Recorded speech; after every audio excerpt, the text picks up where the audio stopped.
Overwhelmed immigration courts get a military makeover, but at what cost? Defense Secretary Pete Hegseth has approved sending up to 600 military and civilian attorneys from the Defense Department to the Justice Department to serve as temporary immigration judges. Groups of 150 of them will begin deployment soon, with the first being identified by next week.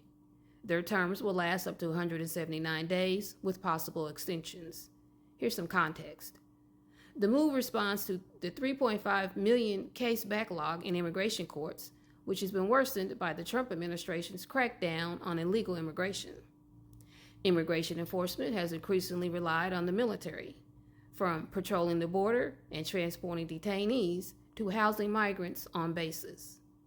Also, over 100 immigration judges have been dismissed or resigned, leaving around 600 active judges nationwide. So this Pentagon plan could double their ranks. But here's some concerns and criticisms.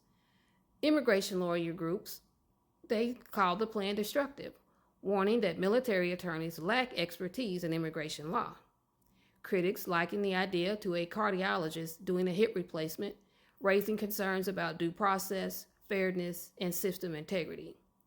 Former supervising judge Jennifer Payton argued that military lawyers cannot absorb the complexities of immigration law in 6 months and worried about missing support staff like translators. She suggested the move could be designed to weaken the courts. Before she was abruptly fired in July of 25, she administered the intense week-long training for judges who worked in Chicago. And that's before they started working with a mentor who was experienced, and then they had to serve a 2-year probationary period. So this move for 600 judges, it didn't include hiring the support staff like the translators, whom they also rely on to make their decisions.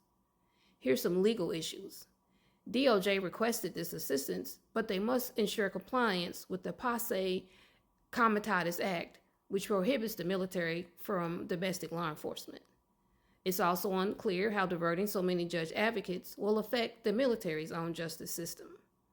And the administration recently faced a court setback for illegally deploying National Guard troops in LA, raising more legal questions. Now, the White House official released a statement saying that reducing the backlog is a priority and that adding judges, including military lawyers, is one of several options under review.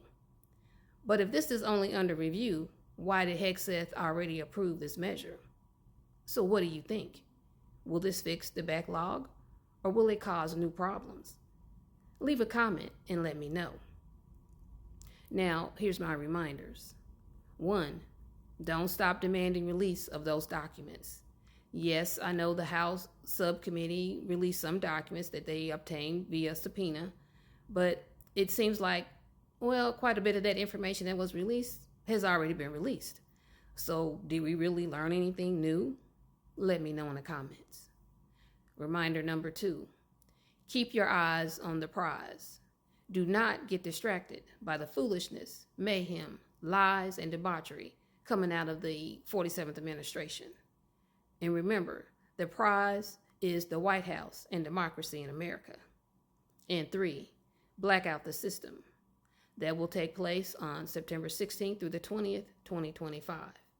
For more information, go to blackoutthesystem.com. Now, thank you so much for watching. And if you like this video or if you learned anything, please hit that follow button as it helps me out immensely. Again, thank you for watching as always, and have a great day.